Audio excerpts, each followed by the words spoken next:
Good morning my family, welcome to Mamuni's lifestyle. আজ সোমবার সকাল, এখন 6:30 বাজে। তো স্কুল বন্ধ, মেয়ের টিউশন ছিল, তাই সকাল সকালে উঠতে হয়েছে। 6টায় টিউশনে চলে গেছে, ওকে টিউশনে পাঠিয়ে তারপরে আমি নিজে ফ্রেশ হয়ে চলে আসছি রান্নাঘরে। তো ভাত আর ভেন্ডি ভাজা করে নিয়েছি। তো আমার জন্য সকাল সকাল রুটি করে নিচ্ছি, কারণ 3 টাইম ভাত খেলে আমার একটু প্রবলেম হয়, তাই রুটিটা খাওয়া আমার জন্য ভালো। তারপরে শরীরে প্রবলেমটা কম লাগে, আর 3বার ভাত খেলে না শরীরে একটু প্রবলেম পাই, তাই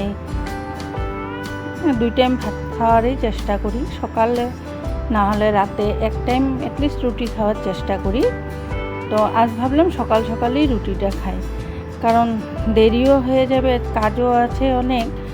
তো উঠতেও অল্প লেট হয়ে গেছে, 6:30টায় রান্নাঘরে ঢুকেছি, আরও তো বাকি কাজ পড়েই আছে। তাই ভাবলাম একটু রুটিটা বানিয়ে রেখে যাই, তো বাকি কাজ কমপ্লিট করে খেয়ে দিয়ে তারপরে বাকি যা করার করবো আর কি। তো মেয়ে টিউশন থেকে চলে আসবে, আজ সোমবার বলে বিকালের টিউশনটাও সকালেই নিয়ে নেবে বলেছে। তো 2টো টিউশন একবারেই করবে, তার জন্য বেচারা না খেয়ে গেছে। তো উপায় নেই, কী করা যাবে, পড়াশোনা করতে গেলে তো কষ্ট করতেই হবে। তো এই জায়গাটা দেখছিলাম কয়দিন থেকে খুব ধুলো পড়ে আছে, ক্যামেরায় হয়তো দেখা যাচ্ছে না, কিন্তু প্রচণ্ড ধুলো পড়েছে। তাই ভাবলাম যে আজ হাতে একটু টাইম আছে, স্কুল বন্ধ তো দৌড়াদৌড়ি নেই, তাই ভাবলাম একটু পরিষ্কার করে নিই। তাই জিনিসগুলো একটু গুছিয়ে রাখছি। আর আমাদের ঘরে ভীষণ টিকটিকি আর আরশোলা, জানো তো বন্ধুরা, কতভাবে যে চেষ্টা করছি আরশোলা সরানোর জন্য, আরশোলা সরাতে আর পারছি না। মানে কি বলবে, রাত্রে করে তো তুমি কিচেনে ঢুকলে মাথা গরম হয়ে যাবে। যেই জিনিসটায় হাত দেবে, আলু পেঁয়াজের ঝুড়ি তো ধরাই যায় না, সেখান থেকে মানে কি বলবে, পিঁপড়ে যেভাবে বেরিয়ে আসে সেইভাবে একদম আরশোলা বেরিয়ে আসতে থাকে। ভালো লাগে না, খুব খারাপ লাগে। কয়দিন পরে পরে স্প্রে করার চেষ্টা করি, তবুও তো পারছি না এদের সঙ্গে। কোথা থেকে যে চলে আসে এরা, কী করবো বলো। কেউ যদি জানো আরশোলা তাড়ানোর উপায় আমাকে জানিও তো প্লিজ। তো সকালে সমস্ত কাজ কমপ্লিট করে এবার রান্নাবান্নার যা বাসন হয়েছিল সেগুলো ধুয়ে নিচ্ছি, কারণ যতবার রান্না করবে ততবারই তো বাসন তো বেরোবেই, নর্মাল ম্যাটার, আমাদের তো এই কাজ হাউস ওয়াইফদের। তো বাসনগুলো মেজে চলে যাব ঘরে, বিছানা টিছানা সেগুলো পরিষ্কার করা বাকি আছে। তো কিচেনে ঢুকলে তো বড় ঘর পড়ে থাকে, বড় ঘরের কাজ কমপ্লিট করতে গেলে কিচেন পড়ে থাকে। তো এই তো জানো, একা মানুষের তো এই প্রবলেম।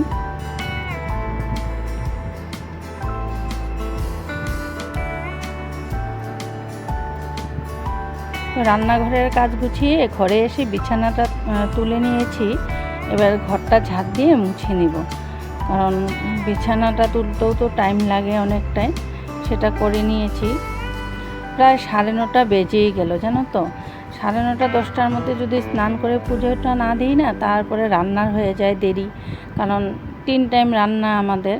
সকালের তো খাওয়া দাওয়া ওদের হয়ে গেছে, মেয়েও টিউশন থেকে চলে আসছে, আর পাপা ভাত খেয়ে দোকানে চলে গেছে।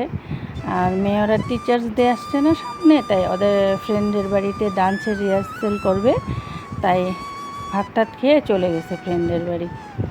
এখন বাড়িতে কেউ নেই, আমি একা।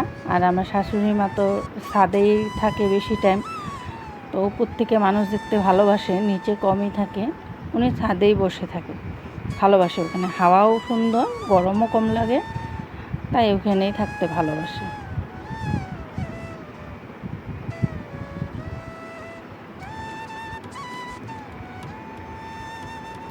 তো ঘর মুছে তারপরে কাপড় কিছু ছিল সেগুলো কেচে কুচে স্নান করে চলে আসছিলাম ঠাকুর ঘরে। পুজোটা দেওয়া হয়ে গেছে, ঠাকুর দর্শন করে নাও, আমার মা কালী গুরুদেবকে সকলকে দর্শন করে নাও, তারপরে চলে যাব রান্নাঘরে।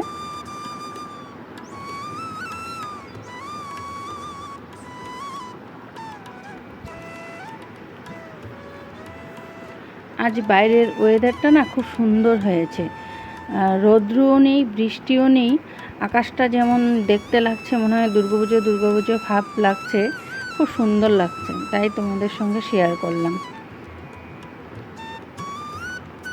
চারিদিক নিস্তব্ধ হয়ে আছে, মোটামুটি 11:30 12:15 বাজে এখন। সব মানুষ ঘরের ভিতরে না, বাইরটা দেখতে খুব সুন্দর লাগছিল। তো চলে আসছি রান্নাঘরে, এখন আমি খেয়ে নিব। সকালবেলা তো ভেন্ডি ভাজা, ভাত, আলু সেদ্ধ এগুলো করেছিলাম, তো কালকে রুটি, বাঁধাকপি ঘন্ট সেগুলো ছিল, তো এগুলো দিয়ে রুটিটা খেয়ে নিচ্ছি, খেয়ে রান্না চাপাবো।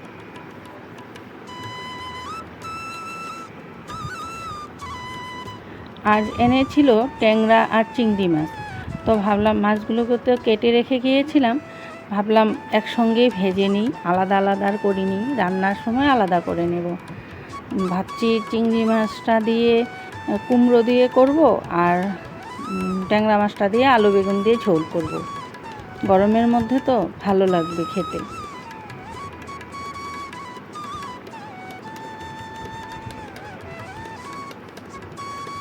তো মাছ ভেজে নিয়েছি, কুমড়োর ঘন্টটাও বসিয়ে দিয়েছি। আজ একটু তাড়াহুড়ো করেই কাজ করছি, কারণ আমার অল্প লেট হয়ে গেল। যেদিন একটু লেট হয় না, সেদিন আরও নাকে মুখে লেগে যায়। আজ গরমও নেই, এত বেশি যে গরম সেটাও নেই, তবুও আমার আজ অল্প হুলস্থুল লেগেছে আর কি, লেট হয়ে গেছে। আর কাটাকুটি সব একটা করে রেডি করি, রান্না করি, আবার আরেকটা করে রেডি করি, রান্না করি, এই করতে করতে তো দেরি হয়ে যায়। আর তারপরে তো জানো, ভিডিও করলে একটু টাইম বেশি লাগে, কারণ ক্যামেরা একবার অন করতে হয়, অফ করতে হয়, তারপরে আবার স্ট্যান্ড বড় করো, ছোট করো। তো ভিডিও যারা করে তারা বুঝতেই পারো, টাইমটা একটু বেশি লাগে। আর ভিডিওটা না করলেও ভালো লাগে না, চেষ্টা করি যেতটুকুন পারি আর তোমাদের সঙ্গে শেয়ার করার জন্য।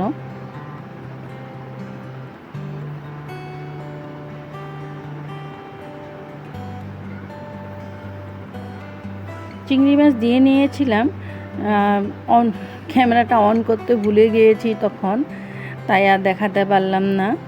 আমি ভেবেছিলাম অন করেছি, পরে দেখলাম যে না, ভিডিওটা নেই, আমি ক্যামেরা অনই করতে ভুলে গেছি। তাই চিংড়ি মাছ দিয়ে চাল কুমড়ো ঘন্ট করেছিলাম, খেতে দারুণ টেস্ট হয়েছিল এটা। হাজব্যান্ডও বলেছিল খেয়ে, আমি নিজেও খেয়েছিলাম, খেতে দারুণ টেস্ট হয়েছিল। কখনো কখনো নিজের রান্নাই নিজের খেতে ভালো লাগে, আবার কখনো কখনো নিজেকেই মনে হয় যে কি রান্না করলাম।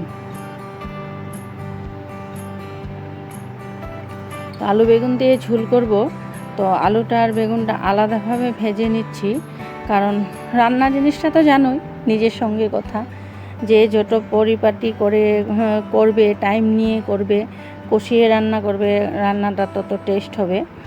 তো খাওয়াটা তো নিজের সঙ্গে কথা না, রান্নাকে টাইম দিলে, রান্নাকে ভালোবাসলে রান্নাটাও ভালো হয়ে যায়। আর যেদিন দেখবি অন্যমনস্ক হয়ে রান্না করেছো না, সেই রান্নাটা নিজেই খেতে পারবে না, নিজেই ভাববে যে এটা কি আমি রান্না করেছি, তখন নিজেরই এরকম হয়। আমি নিজেই এটা জিনিসটা পরীক্ষা করে দেখেছি, আমার সঙ্গে অনেকবার হয়েছে এরকম। অন্যমনস্ক হয়ে কাজ করলে না, সেই কাজটা কোনো দিন পরিপাটি হয় না, আর খেতেও ভালো হয় না। আর তাড়াহুড়ো করে যখন কাজ করবে, দেখবে একটা কাজ অগোছালো হয়ে যায়, তখন একটা জিনিস এক জায়গায় রাখতে যাবে, পড়ে যাবে, আরেকটা জিনিস গুছোতে যাবে, সেটাও পড়ে যাবে, এই হয় প্রবলেম। তাই আস্তে ধীরে কাজ করাই ভালো। আমি এখন অল্প আস্তে ধীরেই কাজ করি, আগে করতাম অল্প তাড়াহুড়ো করে, কারণ মেয়ে ছোটো ছিল, টাইমটা বেশি মেনটেন করতে হতো। এখন দুপুরের রান্নাটা এত তাড়াহুড়ো থাকে না, সকালের রান্নাটা একটু তাড়াহুড়ো থাকে, কারণ স্কুল, দোকান সব কিছু টাইম 7টা 7:30টার মধ্যে কমপ্লিট রেডি করতে হয়, তো সকাল টাইমটা একটু তাড়াহুড়ো থাকে। তো আমি একটু চিনি দিয়ে দিচ্ছি, হ্যাঁ আমি অল্প চিনি ভালোবাসি খেতে, সাধারণত চিনি দিই না, সুগার ফ্রি দিই। আজকে দেখলাম সুগার ফ্রিটা ফুরিয়ে গেছে, তাই চিনি দিয়ে দিলাম। আর আলু বেগুনের তরকারিতে একটু মিষ্টি মিষ্টি ঝাল ঝাল হলে খেতে ভালো লাগে। ভাতটা কুকারে করি, তো তাই ভাতটা রান্নার পরে না আমি বের করে রাখি, তাহলে কি হয়, ভাতটা ঝরঝরে থাকে, সুন্দর থাকে। আর কুকারে থাকলে কেমন যেন চ্যাপটা চ্যাপটা পিঠার মতন হয়ে যায়, তখন কাউকে দিতেও ভালো লাগে না, খেতেও ভালো লাগে না, তাই বের করে দিই সাথে সাথে। তো মাছের ঝোলটা দিয়ে দিয়েছি, অল্প ঝোল ঝোল করেই করব, কারণ জানোই আমার বর ঝোল ছাড়া খেতে পারে না। অল্প ঝোল ঝোল করে করব। মাখা মাখা করলেও ভালো লাগে, কিন্তু উপায় নেই, ঝোল ঝোল করেই করব।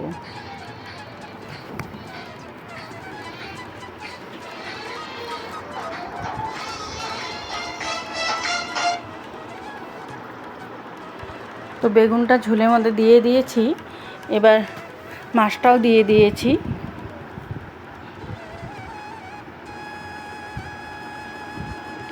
তরকারিটা হয়ে গেছে, এখন শুধু উচ্ছে ভাজিটা করব, তাহলে আমার রান্না শেষ।